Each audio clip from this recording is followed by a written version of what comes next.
Shops వాళ్ళు కావచ్చు, ప్రజలు కావచ్చు, అందరూ కూడా బీసీలకి న్యాయం జరిగే వారికి ఇదే మేము కూడా సహకరిస్తామనే ఉద్దేశంతో అందరూ కూడా స్వచ్ఛందంగా బంద్ పెట్టిండ్రు.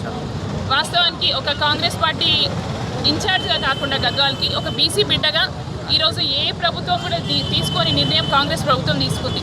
ఆ రోజు కామారెడ్డిలో మా పెద్ద అధినాయకుడు రాహుల్ గాంధీ గారు ఇచ్చిన మాట ప్రకారం బీసీ కులగణన చేస్తూ 42% రిజర్వేషన్ చేయడానికి ఏమేమి ప్రక్రియలు చేయొచ్చో అవి అన్నీ కూడా సంపూర్ణంగా ఈరోజు బీసీ కమిషన్ ఏర్పాటు చేస్తూ, అలాగే డెడికేటెడ్ కమిటీ ఒకటి ఏర్పాటు చేసి మన క్యాబినెట్లో మంత్రులందరూ కలిసి ఇటు గౌరవ పీసీసీ గారి ఆధ్వర్యంలో, ముఖ్యమంత్రి గారి ఆధ్వర్యంలో క్యాబినెట్లో నిర్ణయం తీసుకొని తీర్మానం చేసుకొని దానితో పాటు అసెంబ్లీలో కూడా తీర్మానం చేసుకొని రాష్ట్రపతి గారికి ఇస్తే అక్కడ ఆపడం జరిగింది.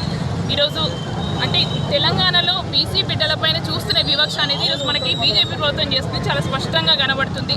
ఒక బిడ్డ గౌరవ ముఖ్యమంత్రి గారు ఓసీ బిడ్డ అయినప్పటికీ బీసీల పట్ల బీసీలకి సమాన న్యాయం కల్పించాలని, వాళ్ళకి రాజ్యాధికారం ఇవ్వాలనే ఉద్దేశంతో గౌరవ ముఖ్యమంత్రి రేవంత్ రెడ్డి గారు, అలాగే మా కాంగ్రెస్ పార్టీ పీసీసీ అయిన మహేష్ కుమార్ గౌడ్ గారు వాళ్ళిద్దరు తీసుకునే నిర్ణయం ప్రకారం ఈరోజు బీసీలందరూ చాలా సంతోషంగా ఉన్నారు. కానీ అది గిట్టగా అంటే రేపొద్దున రాబోయే కాలంలో కాంగ్రెస్ ప్రభుత్వం ఇక్కడే కాదు దేశం మొత్తం కూడా స్థిరపడిపోతుందేమో, కాంగ్రెస్ ప్రభుత్వానికి బీసీలందరూ కూడా మగ్గు చూపుతారేమని ఒకే ఒక దురాలోచనతో ఈరోజు బీజేపీ ప్రభుత్వం ఈ తీర్మానాన్ని ఏకీవించకుండా మమ్మల్ని ఇబ్బంది పెట్టడం జరుగుతుంది. సో ఖచ్చితంగా ఇది బీసీలందరూ కూడా గమనిస్తున్నారు.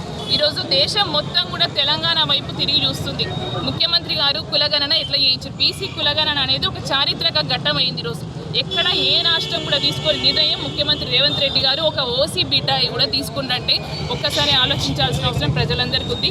బీసీ బిడ్డలందరూ నేను ఒకటే కోరుతున్నా, ఇలాంటి అవకాశం మనకి ఎప్పుడు రాలేదు, బహుశా ఇంకెవ్వరు కూడా ఏ ప్రభుత్వం కూడా ఇలాంటి నిర్ణయం తీసుకోదు. చాలామంది రేవంత్ రెడ్డి గారికి ఒత్తిళ్ళు తీసుకొచ్చిండు ఈ బీసీ కులగణన చేసినప్పుడు. అంటే బీసీలు ఒక్కరే నీకు